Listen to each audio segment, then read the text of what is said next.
The world never plays fair. No matter how honest you are, someone will betray you. No matter how skilled you become, someone less qualified will take your spot. That's reality. But those who understand this reality, they survive. And those who survive, they rule. This is a power you can't see, but everyone feels it. This is dark intelligence. Dark intelligence is born when people get betrayed, humiliated and defeated. Others break down, but you build strength from that pain. It's the kind of intelligence that listens, watches, stays quiet, and strikes at the perfect moment. While others argue, you gather information. While they get angry, you calculate. While they drown in emotions, you plan the future. Most people play checkers. You're about to learn how to play chess. But before we dive deep, let me be crystal clear. This knowledge is for protection, not destruction. Use it to defend yourself, not to hurt innocent people. The goal is to understand the game, not to become the villain. Today, you'll discover the 8 psychological traits that separate survivors from victims, leaders from followers, winners from losers. Now, I want you to drop this affirmation in the comments. I choose to be strategically intelligent, not emotionally reactive. Now let's unlock the secrets that powerful people don't want you to know. Number 1, calculated opacity. You're never completely clear about your intentions. You show only what's necessary. When people know half the story, they fill in the blanks with their imagination. And that imagination, it controls them. Machiavelli once said, "Everyone sees what you appear to be. Few experience what you really are." Think about the most intriguing people you know. They never tell you everything. They leave gaps in their stories. They answer questions with questions. They smile when you expect them to explain. This isn't about lying. This is about strategic communication. Here's what happens in most conversations. Someone asks you a question, and you feel obligated to give them a complete answer. You explain your motivations, your fears, your plans. You think you're being honest and building trust, but you're actually giving away your power. Smart people understand that mystery creates influence. When you don't reveal everything, people become curious. Curiosity leads to interest. Interest leads to respect, and respect leads to influence. Let's say someone asks about your weekend plans. Most people say, "Oh, I'm just staying home, maybe watching some movies." That's complete transparency, but it's also completely forgettable. Instead, you could say, "I have something important to take care of." Then change the subject. Notice the difference? The first answer makes you predictable. The second answer makes you interesting. This doesn't mean being rude or secretive about everything. It means being selective about what you share and when you share it. The most successful people in any field master this principle. They reveal just enough to keep people engaged, but never enough to lose their advantage. Your information is your currency. Don't spend it all at once. When you practice calculated opacity, people start paying more attention to what you say because they know you don't say everything. Your words carry more weight because they're rare. Remember, the goal isn't to be mysterious for the sake of being mysterious. The goal is to maintain control over your narrative and your relationships. Number 2, adaptive persona. You're not the same person with everyone. You adjust your personality based on who you're talking to. People think they know you, but they only know one version of you. Machiavelli once said, "A prince ought to take care that he never lets anything slip from his lips that is not replete with the 5 qualities mentioned above, that he may appear to him who sees and hears him altogether merciful, faithful, humane, upright, and religious. This isn't about being fake. This is about being effective. You already do this naturally. You speak differently to your grandmother than you do to your friends. You act differently in a job interview than you do at a party. You present different aspects of your personality in different situations. Adaptive persona takes this natural tendency and makes it intentional. Every person you meet has different values, different communication styles, and different ways of processing information. If you use the same approach with everyone, you'll connect with some people and completely miss others. Smart people study the person they're talking to and adjust their communication accordingly. Are they analytical? Give them facts and data. Are they emotional? Connect with their feelings. Are they practical? Show them how something works. Are they big picture thinkers?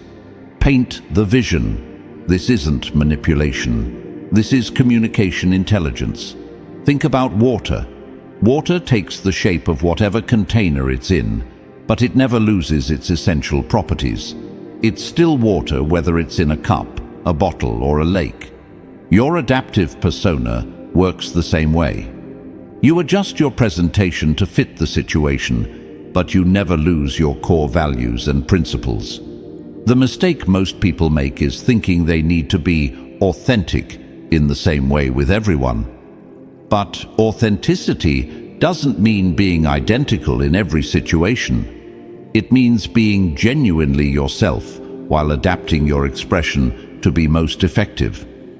When you master adaptive persona, you become someone who can connect with anyone. People feel understood when they're with you because you're speaking their language. This skill becomes incredibly powerful in negotiations, leadership situations, and building relationships. You're not trying to force people to understand you. You're making it easy for them to connect with you. But here's the warning: never adapt so much that you lose yourself. Your values, your integrity, your core principles should never change. Only your presentation should adapt. The strongest people are like diamonds. They have many facets, but they're still one solid stone. Number 3, the principle of detachment. You're not a slave to any relationship, emotion, or opinion. What you're not afraid to lose can't control you. What can't bind you can't manipulate you either. Machiavelli once said, "Since love and fear can hardly exist together, if we must choose between them, it is far safer to be feared than loved." Detachment is probably the most misunderstood concept in dark intelligence. People think it means being cold or uncaring. It doesn't. It means being free. Most people are controlled by their attachments. They're afraid to lose their job, so they accept bad treatment. They're afraid to lose a relationship, so they compromise their values. They're afraid to lose approval, so they say what people want to hear instead of what needs to be said. Fear of loss makes you weak. Freedom from that fear makes you powerful. This doesn't mean you shouldn't care about anything.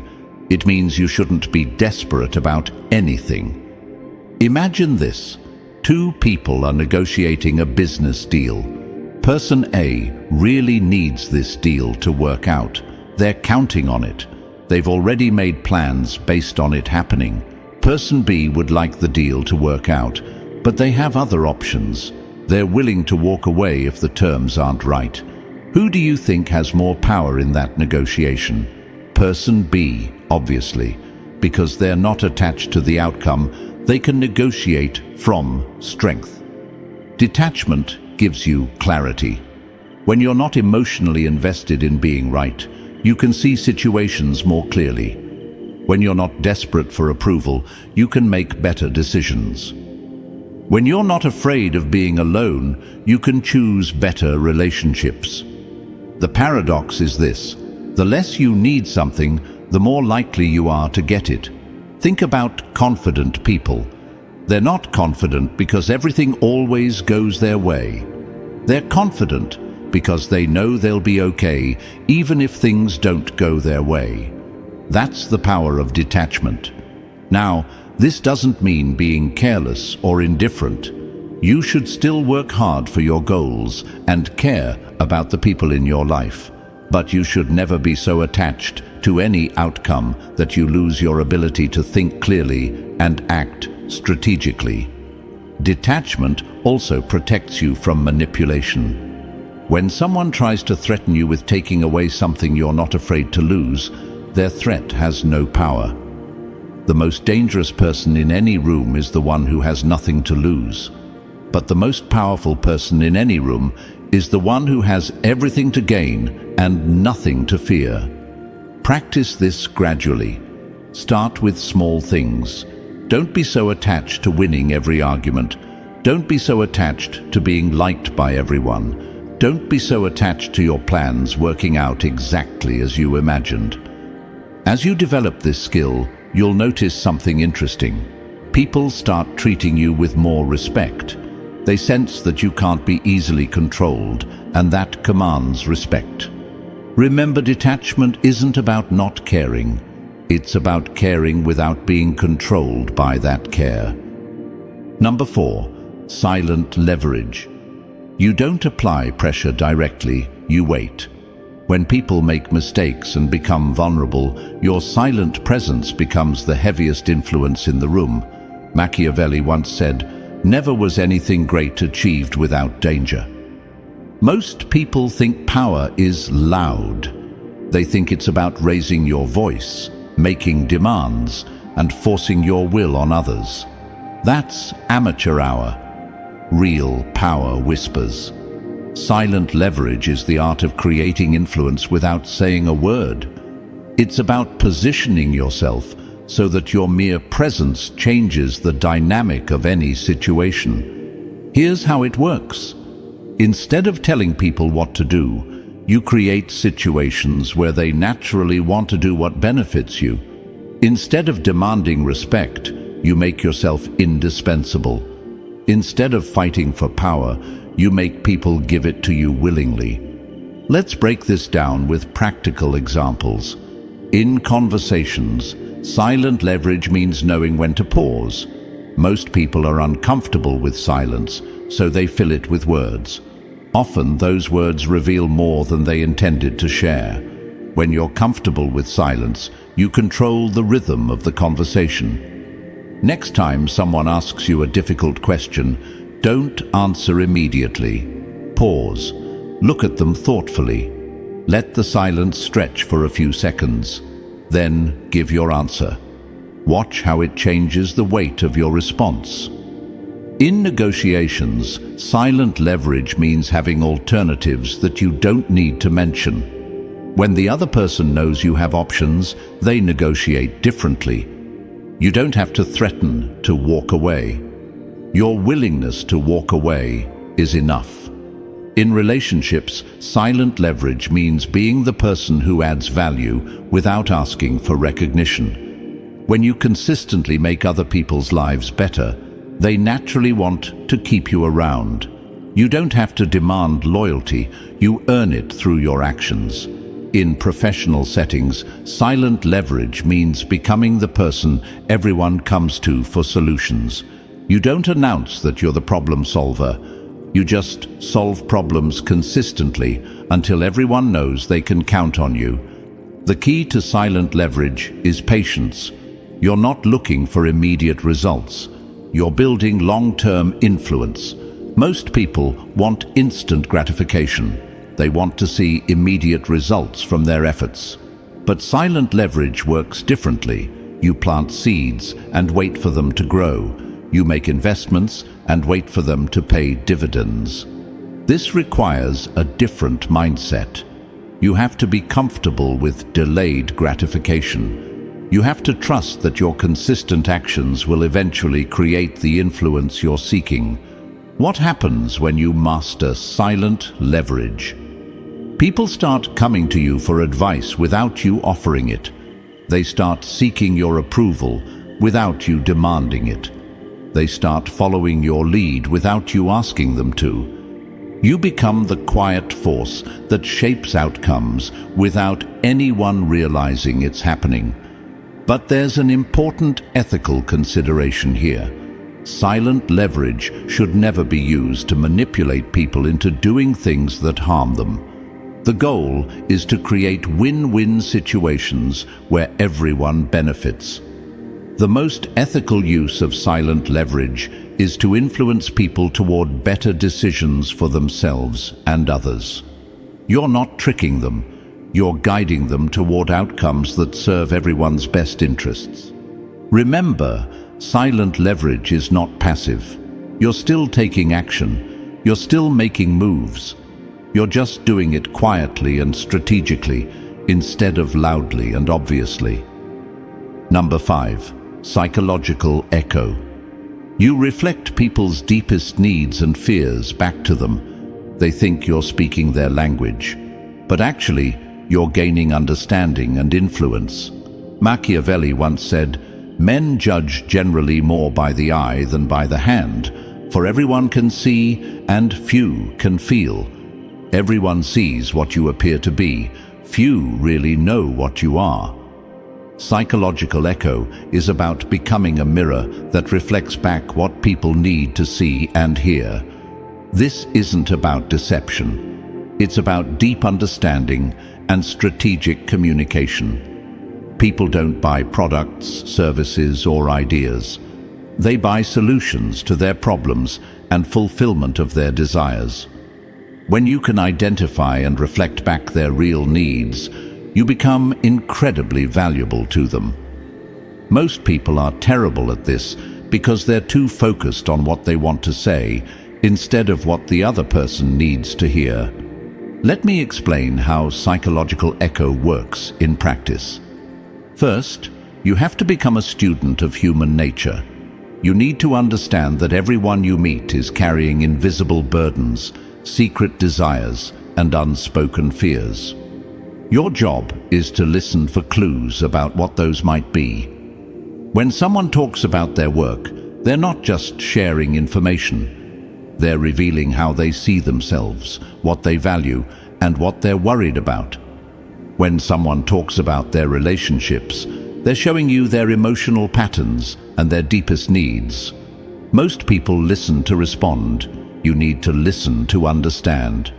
Here's a practical framework. Every person you meet is asking 3 silent questions. Do you see me? Do you understand me? Do you value me? When you can answer yes to all 3 of those questions through your words and actions, you create a powerful connection. The psychological echo technique involves reflecting back not just what people say, but what they mean. You listen for the emotion behind the words, the need behind the complaint, the fear behind the anger. For example, if someone says, "I hate my job," most people might respond with advice about finding a new job.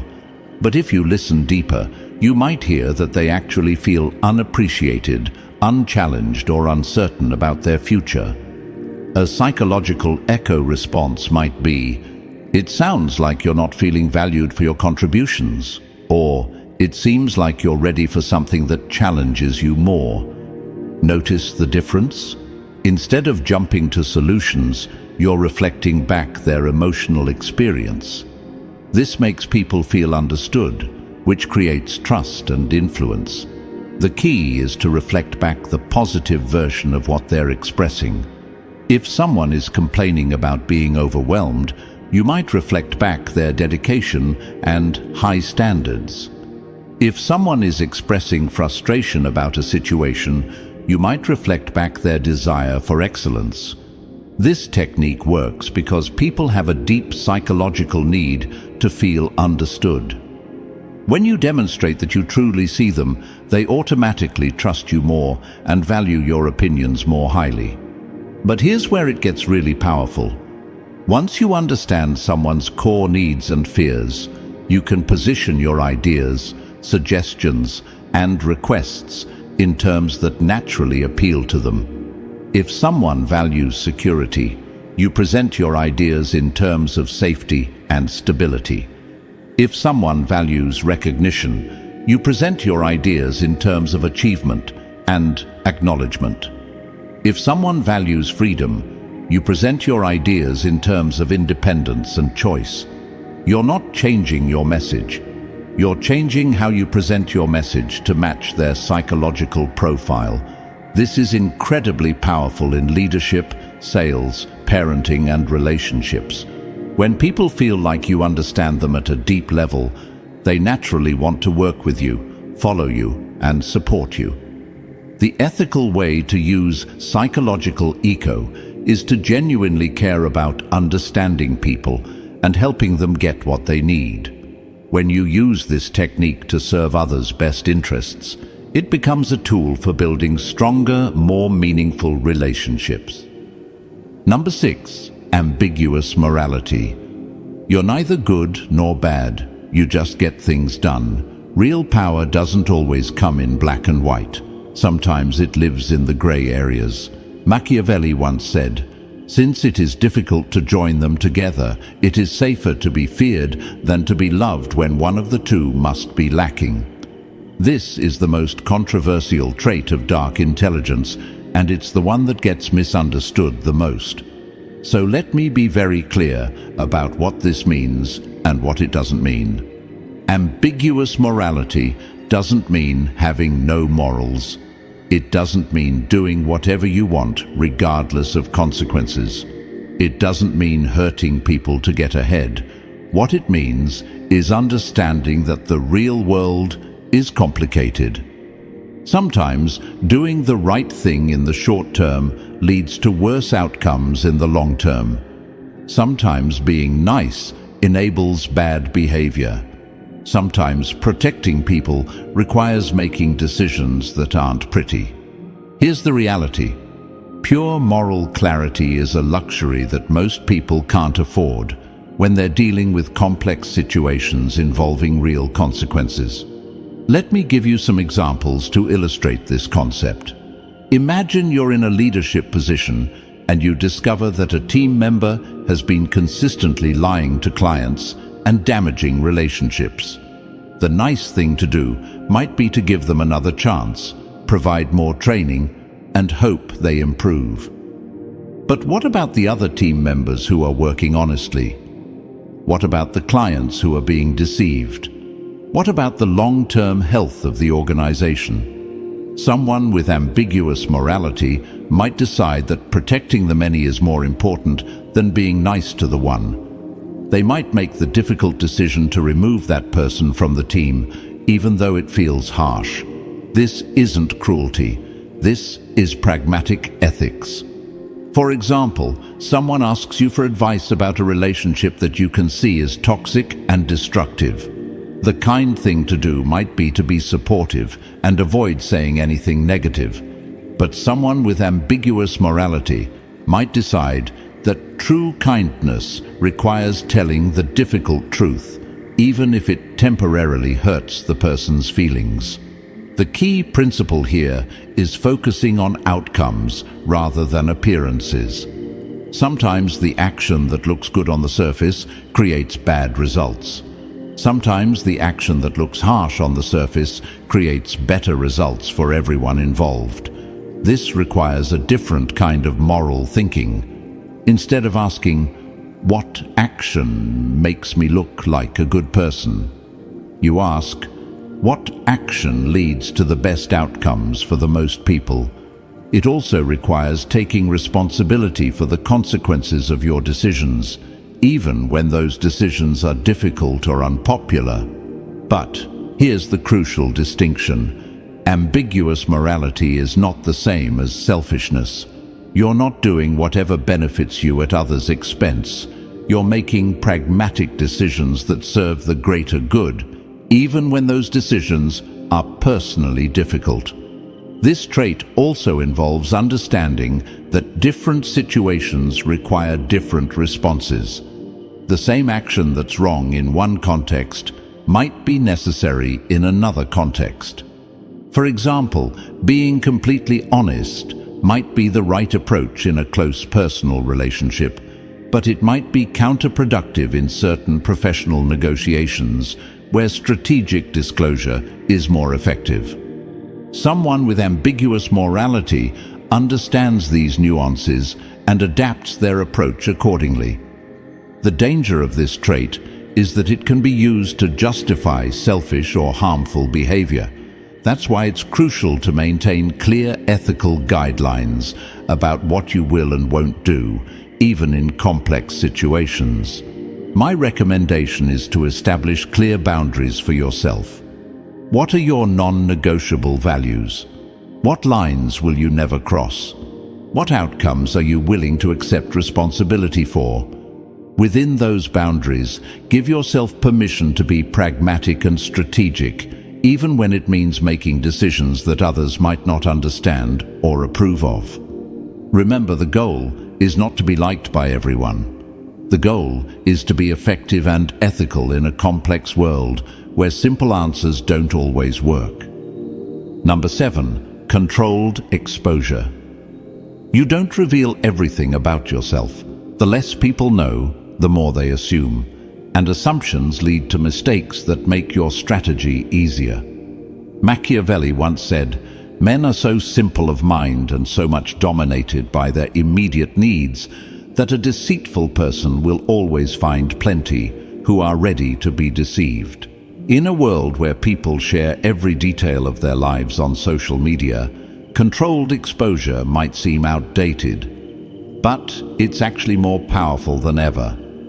When everyone is oversharing, the person who shares strategically stands out. When everyone is broadcasting their thoughts and feelings, the person who keeps some mystery becomes intriguing. Controlled exposure is about being intentional with your personal information. It's about understanding that not everyone needs to know everything about you, and that selective sharing can actually strengthen your relationships and increase your influence. Let's start with the psychology behind this. Humans are naturally curious creatures. When we encounter something incomplete or mysterious, our brains automatically try to fill in the gaps. This is called the curiosity gap, and it's one of the most powerful psychological forces in human behavior. When you practice controlled exposure, you create curiosity gaps that make people more interested in you and more attentive to what you do share. Think about the most captivating people you know. They probably don't tell you everything. They share enough to keep you engaged, but they leave you wanting to know more. This isn't accidental. It's strategic. Now, let's talk about practical applications. In professional settings, controlled exposure means being selective about which ideas you share and when you share them. It means not revealing all your capabilities at once. It means keeping some of your knowledge in reserve so you can provide value when it's most needed.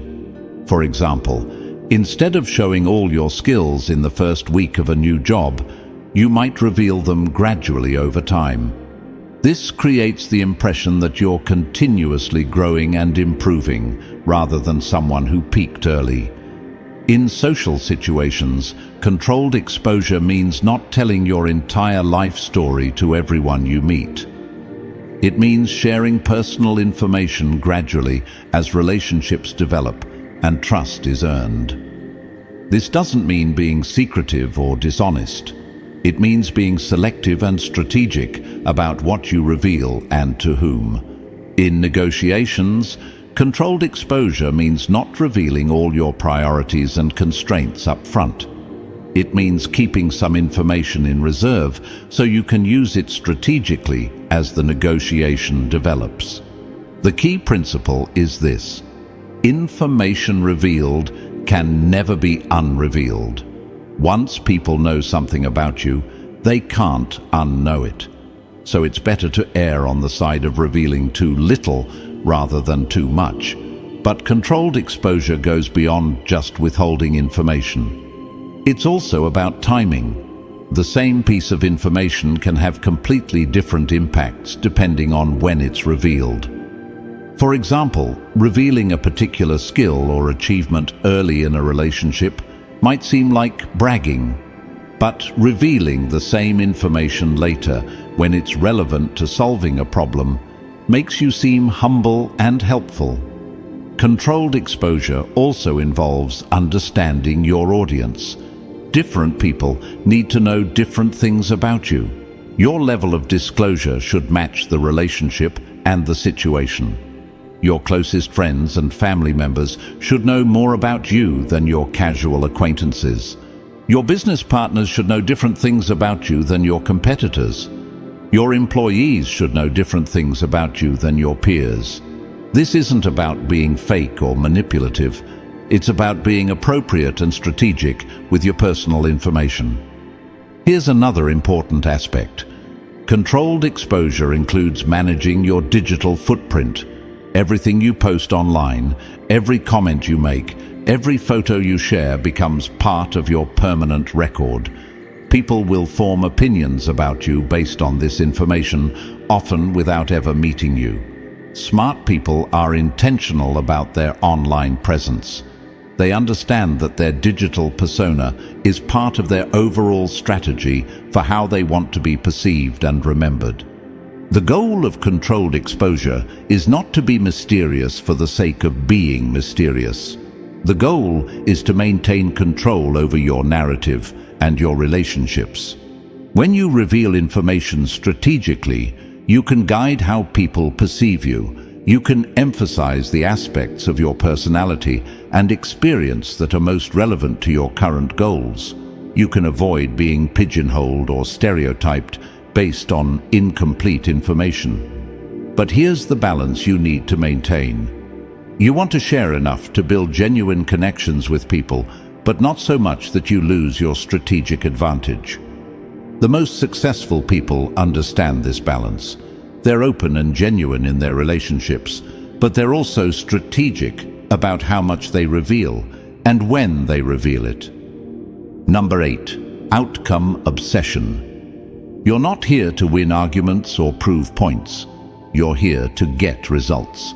People who focus only on outcomes never waste time on unnecessary games. Machiavelli once said, "The promise given was a necessity of the past. The word broken is a necessity of the present." This is the trait that separates amateurs from professionals, dreamers from achievers, and talkers from doers. Most people get distracted by things that don't matter. They want to be right more than they want to be effective. They want to look good more than they want to get results. They want to feel good about their process more than they want to achieve their goals. Outcome obsession cuts through all of that noise. When you're outcome obsessed, you ask different questions. Instead of, "How can I prove I'm right?" you ask, "What result am I trying to achieve?" Instead of, "How can I look good in this situation?" you ask, "What actions will lead to the outcome I want?" This shift in thinking changes everything. Let's start with arguments and disagreements. Most people approach arguments like they're trying to win a debate. They focus on proving their point, catching the other person in contradictions, and demonstrating their superior knowledge or logic. But outcome-obsessed people approach disagreements differently. They ask, "What do I actually want to achieve from this conversation?" Maybe they want to change the other person's behavior. Maybe they want to reach a compromise. Maybe they want to gather information about the other person's perspective. Once they're clear on their desired outcome, they choose their approach accordingly. Sometimes that means winning the argument, but often it means something completely different.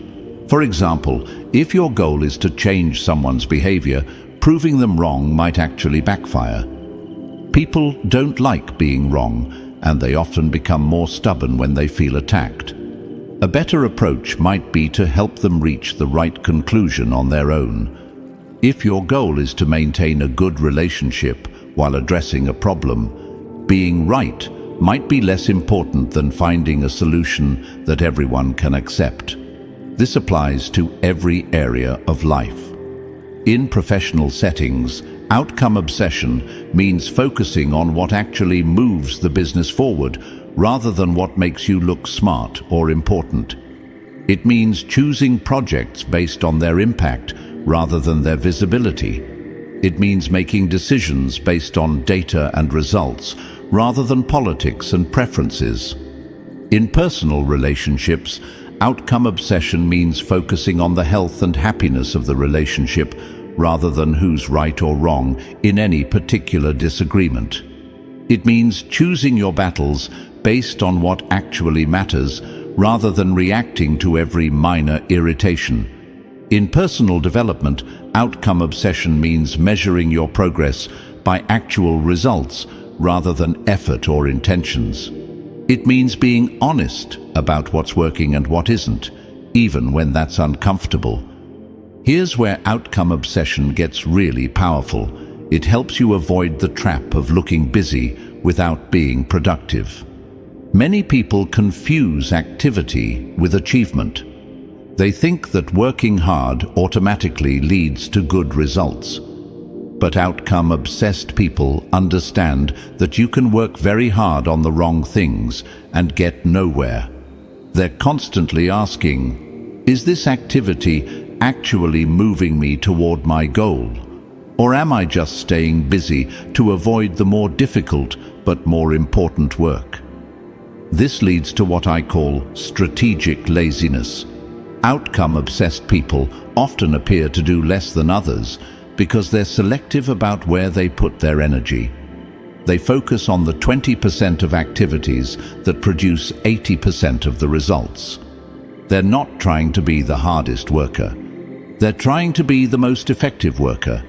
This also applies to learning and skill development. Instead of trying to learn everything about everything, outcome-obsessed people focus on developing the specific skills that will have the biggest impact on their goals. They ask, what's the minimum I need to learn to achieve maximum results? This isn't about being lazy or taking shortcuts. It's about being strategic and efficient. Now, here's an important warning about outcome obsession. It can become destructive if you lose sight of your values and relationships in pursuit of results. The healthiest approach is to be outcome-obsessed within ethical boundaries. Your desired outcomes should include maintaining your integrity, treating people well, and contributing positively to the world around you. When these values are built into your definition of success, outcome obsession becomes a powerful force for good. Another key aspect of outcome obsession is the willingness to change course when something isn't working. Most people get attached to their plans and strategies, even when those plans aren't producing results. Outcome-obsessed people are attached to their goals, not their methods. If one approach isn't working, they try a different approach. If one strategy isn't effective, they develop a new strategy. They're not stubborn about how they achieve their outcomes. They're only stubborn about achieving the outcomes themselves. This flexibility makes them incredibly adaptable and resilient. When circumstances change, they adjust their approach. When new information becomes available, they update their strategy. The ultimate goal of outcome obsession is to become someone who consistently gets things done, not someone who talks about getting things done, not someone who looks like they're getting things done, someone who actually produces results in the real world. This reputation becomes incredibly valuable over time.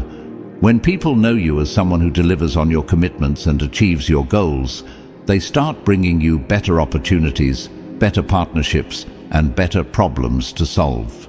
You've just learned the 8 traits of dark intelligence. But knowledge without application is worthless. Pick one trait that resonated with you the most. For the next 7 days, practice that trait in your daily interactions. Don't try to master all 8 at once. Focus on one. Notice how people respond to you differently. Notice how you feel when you approach situations with strategic intelligence instead of emotional reactivity. But remember what we talked about at the beginning. This power comes with responsibility. Use these insights to protect yourself, not to harm others. Use them to create better outcomes for everyone, not just for yourself. The world needs more strategically intelligent people who use their knowledge ethically.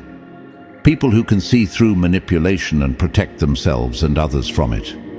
People who can navigate complex situations and find solutions that serve the greater good. That's the true purpose of dark intelligence. Not to become a manipulator, but to become someone who can't be manipulated. Not to gain power over others, but to gain power over yourself and your circumstances.